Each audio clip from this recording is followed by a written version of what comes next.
Você já deve ter ouvido falar de dicionários monolíngues. Bom, como o próprio nome já disse, é o dicionário que os verbetes e as definições dos exemplos são escritos em uma única língua. Como, por exemplo, os nossos tradicionais dicionários Aurélio, Ruais, que são dicionários de língua portuguesa. Os termos, as definições e os exemplos são em português.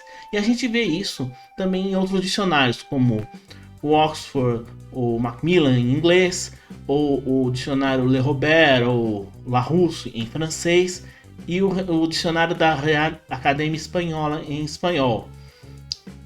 Além desses, há os famosos dicionários bilíngues, como esse daqui, o dicionário Michaelis. Esse aqui é português, francês, português. Então, como a gente pode ver, esse dicionário ele tem uma parte que é francês-português, como posso mostrar aqui para vocês. Mas também é o contrário, ele tem uma parte que é português-francês. O legal desses dicionários é que eles são bem práticos, porque eles trazem termos em uma língua e definição na outra e vice-versa. Então você tem termos em francês com definição em português, termos em português com definição em francês. Para estudo isso é muito legal, só que os dicionários bilíngues acabam sendo mais curtos que os monolíngues, porque você tem muito mais palavras para poder compilar. Mas você já ouviu falar desses dicionários semi-bilíngues? Então, esse é o tema do vídeo de hoje. Se você gostou desse assunto, fique com a gente. Vamos nessa. E olha a vinhetinha.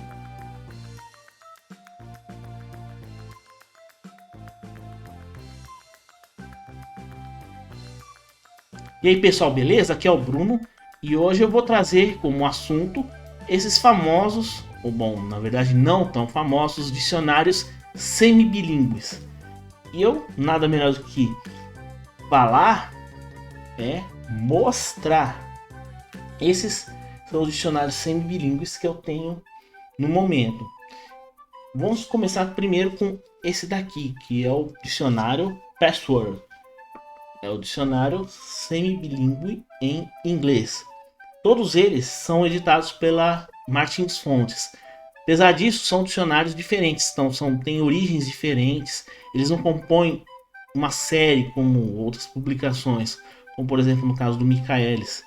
Todos os dicionários, de todos assim, inglês, francês, português da Michaelis compõem uma série. Os dicionários da Martins Fontes, apesar de tratarem de um mesmo assunto ou se constituírem de uma estrutura parecida, eles são diferentes, de origens diferentes. Então, no caso do dicionário Password, eu utilizo esse dicionário desde quando eu comecei a estudar inglês na cultura inglesa, faz uns 6 anos. Eu estudei de 2014 a 2016. Eu já estudei muito inglês na vida, seja de forma autônoma, seja em escolas de inglês ou na faculdade. Então, é uma língua que me acompanha há muito tempo.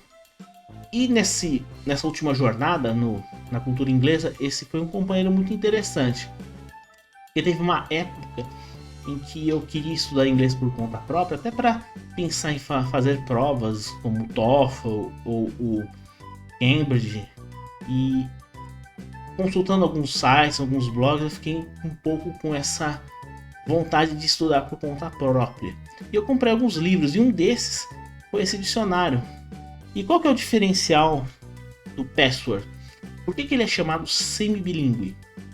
Bom, na verdade, se a gente for pensar estruturalmente, ele é um dicionário que se comporta como um dicionário monolíngue. Então, no caso, ele é um dicionário de inglês. Então, todos os seus verbetes e todas as suas definições são em inglês, com uma diferença. Eu vou mostrar para vocês. Por exemplo, eu vou pegar aqui na página 295, vou escolher um verbo que tem muitas definições, que é o verbo to lead. E eu vou mostrar para vocês a página. Vamos ver se foca aqui. Qual que é a diferença? Tem várias definições do verbo to lead com seus exemplos. Mas qual que é o grande barato, a grande diferença desses dicionários? É que após a explicação do que é dada, após a definição que é dada, você tem ao final, vamos conseguir mostrar aqui, você tem uma definição, um correspondente, um verbete correspondente em português. Aqui nesse caso é conduzir. Então, um dos sentidos possíveis para o verbo to lead é conduzir. E aqui tem vários outros exemplos. Ele também pode significar levar, estar à frente. Então, a grande diferença desses dicionários semi-bilíngues é eles serem dicionários monolíngues, mas que possuem um termo ao final correspondente seria a língua de destino, no caso em português. E qual que é a vantagem disso?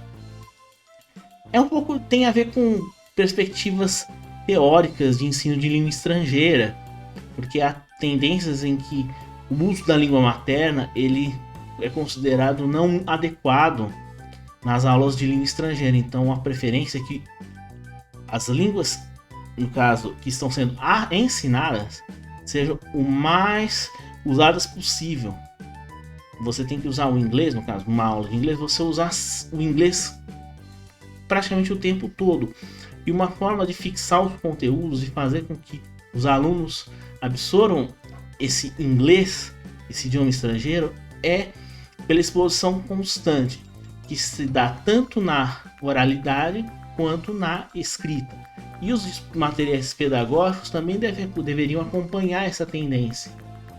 Em razão dessa perspectiva pedagógica, os dicionários monolíngues e dicionários como esse, semi-bilíngues, atendem muito bem. Eles permitem que você tenha essa necessidade de se envolver mais com o idioma estrangeiro e buscar suprir as suas lacunas de conhecimento e se esforçar mais e se expor mais, até um ponto que você tem condições de compreender certas estruturas, de compreender certos usos, de saber os termos exatos a serem aplicados, e graças a isso você conseguir ter um desenvolvimento mais adequado do idioma estrangeiro, diferentemente de outras correntes pedagógicas que misturam o uso da língua materna com o uso da língua estrangeira, como por exemplo em cursos mais antigos que focavam mais na gramática, no estudo da gramática, no estudo de texto, mas sem considerar a oralidade, a escuta, o falar. São perspectivas pedagógicas, então elas não são necessariamente uma melhor que a outra, mas são correntes distintas, e é bom explicar isso porque em razão dessas diferenças é que vários materiais, várias técnicas aparecem, e um deles é justamente o dicionário semi-bilíngue. Mas eu tenho outros aqui que eu quero mostrar para vocês. Esse não, na verdade, não foi o meu primeiro dicionário. O meu primeiro dicionário foi a edição anterior a essa, que tinha uma capa diferente, uma capa preta e verde. Eu dei de presente para minha mãe, porque ela também estuda inglês, e eu achei importante ela ter um material, um bom dicionário, um dicionário mais robusto para ela poder estudar. Aí depois veio esse daqui, o dicionário Senhas. A versão anterior do Password parece, em termos de capa, em design, é semelhante a esse daqui, só que lembro, são dicionários de origens diferentes. Esse aqui foi produzido pela Universidade de Alcalá, diferentemente do outro, que é de uma editora famosa, Kahneman. Então, as origens são bastante diferentes, mas se a gente for dar uma olhada aqui, é como se fosse o mesmo dicionário. Você dá a entender que são de uma mesma série. Por quê? Porque o propósito é o mesmo.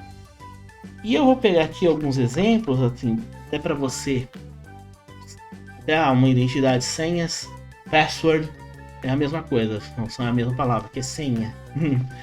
Então, eu vou pegar aqui um outro termo aqui. Vamos ver se eu acho um bem legal aqui para a gente poder mostrar. Vamos ver se eu consigo mostrar esse daqui. Que vai ser tem uma codorna. É uma codorna que chama de codorniz. Então aqui tem a explicação do que é uma codorniz. E tem um desenho e aqui uma definição em português. Codorna. Então você vê que é praticamente a mesma estrutura, a mesma forma de organizar o dicionário. Ter um termo espanhol, uma definição, vários exemplos, a depender dos usos que se fazem desse termo, perdão. Você também tem uso combinado quando há uma modificação de sentido e as suas definições correspondentes em língua portuguesa. Então é um dicionário bastante interessante e muito proveitoso de você estudar, porque você tem, pelo menos assim, uma percepção pessoal que eu tive. Você consegue associar com mais facilidade a palavra com o conceito, com a ideia daquela palavra. Então, você sabendo o que é um codorniz ou o que é lead to lead, você consegue imaginar pela definição, mesmo que ainda na língua estrangeira, você consegue associar mais facilmente a ideia ao termo na língua portuguesa de uma forma mais rápida. Porque como a gente costuma fazer? Eu estudo língua inglesa, principalmente, há bastante tempo. Espanhol nem tanto, o meu estudo é mais recente. É a ânsia de você traduzir mentalmente aquele termo. Então, por exemplo, você ouve uma palavra desconhecida como misfortune, que a gente pode traduzir como infelicidade, má sorte, alguma coisa nesse sentido. Você tenta encaixar uma tradução mentalmente para você tentar entender, e acho que isso é um problema. O mais importante é você tentar entender o que significa essa palavra, não na sua língua, mas na língua estrangeira mesmo, e como usá-la, antes de você procurar traduzi-la para o seu idioma. Eu acho que o esforço é muito menor.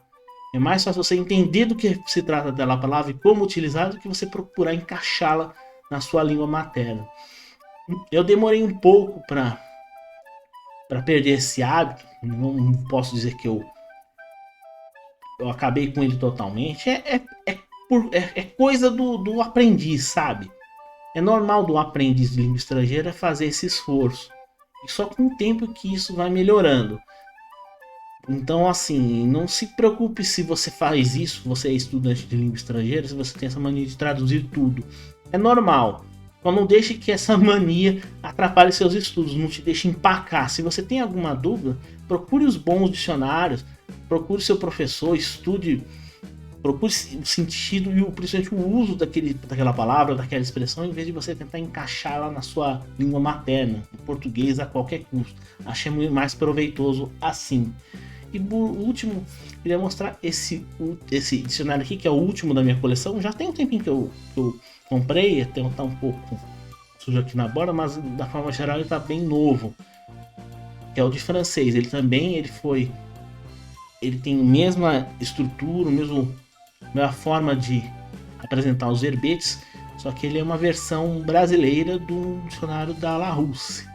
Assim, como eu já bem disse, os 3 dicionários são de origens diferentes, embora eles sigam o mesmo método, e eles, da forma também, porque esses foram editados pela Martins Fontes, eles acabaram ganhando uma identidade comum. Então, por exemplo, esse aqui que é um dicionário de francês, por exemplo, vou pegar aqui um termo aqui como grain. O francês não é tão bom assim, porque eu não estudo tanto, acho que foi a última língua que eu comecei a estudar, mas ela já mostra várias definições. Vamos ver se eu consigo mostrar. Fruit ou semence de sautável grain de blé, que é o seguinte, grain quer dizer grão, mas tem outras explicações aqui que espero que vocês consigam ver com um mínimo de qualidade, mas assim, a ideia é justamente essa. Tem uma palavra em francês, uma definição em francês, e um termo equivalente em português. E é assim que funciona esses dicionários, esses 3 dicionários muito bons, muito bem estruturados, uma ideia particularmente bacana. E fica isso aqui como uma recomendação de estudo e de leitura. Eu pretendo fazer um vídeo separado, se vocês quiserem, de cada uma dessas obras. Eu dei um sobrevoo até para... porque eles se tratam de um conceito comum, afinal os 3 dicionários são feitos da mesma, com a mesma estrutura e a mesma finalidade. Então achei legal fazer um vídeo que contemplasse os 3. Mas nada impede, se vocês quiserem, que eu faça um vídeo separado. Fica à vontade para pedir, então comentem e deixem suas sugestões. E também, se vocês gostarem desses conteúdos de língua estrangeira, eu não sei se eu já trouxe no canal, eu acho que não. Se vocês gostaram desse tipo de conteúdo sobre língua estrangeira, então também deixe nos comentários que eu trago mais.